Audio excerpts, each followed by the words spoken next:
The Swedes tried something significantly more robust, where they offered increasing durations of maternity leave based on the number of kids you had.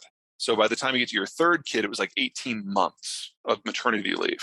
Well, that meant that no Swedish employer would hire a woman who was under age 35, because there's a chance that if she got pregnant 3 times, she would be out of the workforce for in excess of 4 years, and you still had to pay her.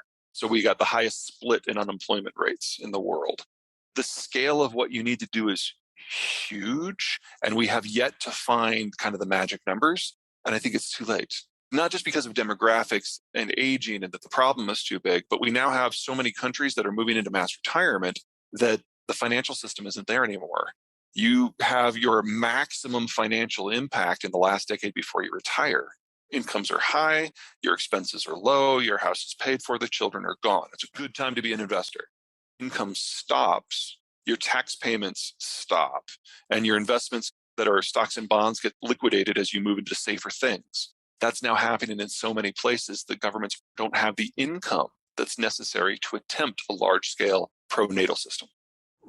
In terms of really good for the first world, it's probably a tie between New Zealand, France, and the United States.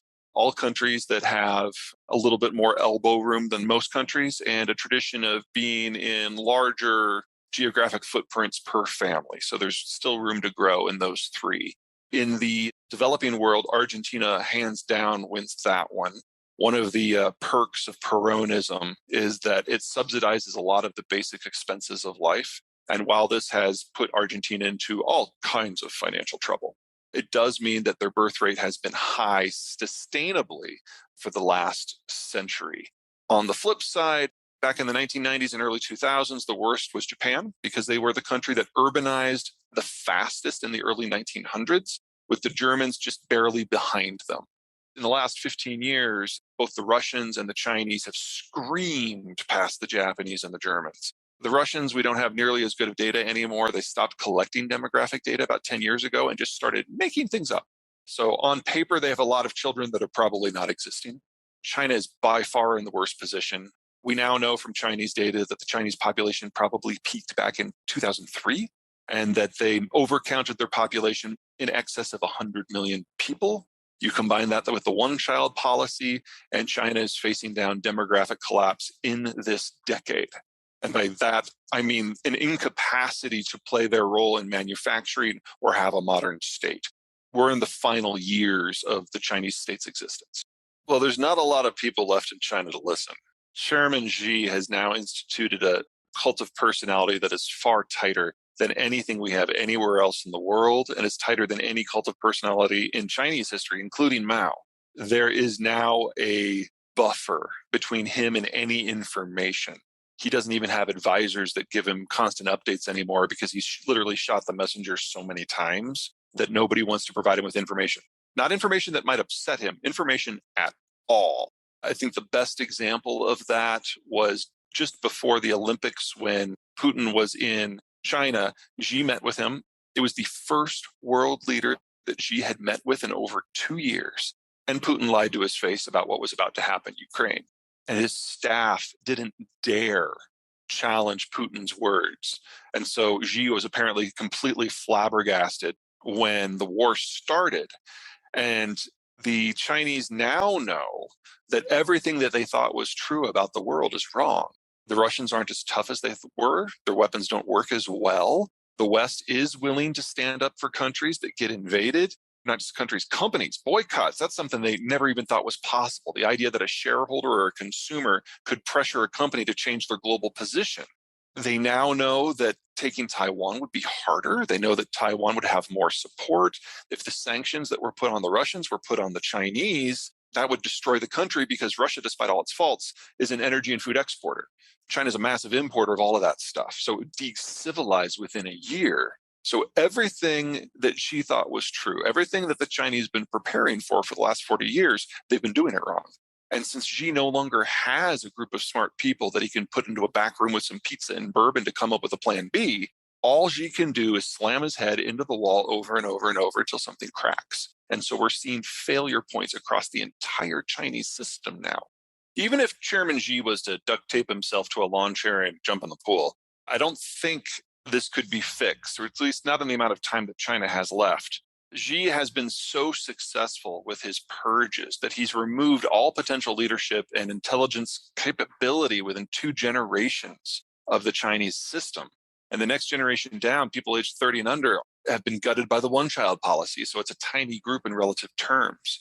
Some degree of disintegration of the Chinese state is now baked in, and that's before you consider the general breakdown of their economic model.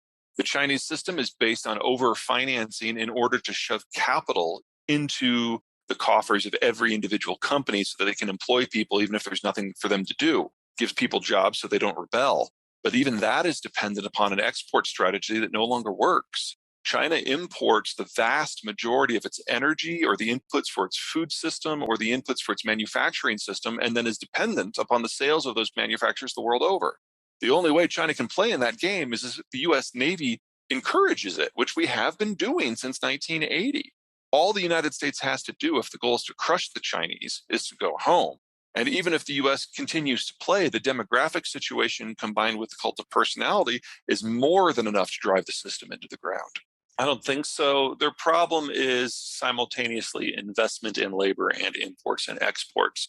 And most of the problems they face are either past the point of no return or they're dependent upon the actions of countries they can't influence. So that's one of the reasons why we're seeing such horrific lockdowns and such horrific internal purging is they're preparing for a world where the economy is no longer the basis of credibility for the CCP. Nationalism is. And in nationalism, you don't have to have a job. You don't even have to eat as long as you're loyal to the party.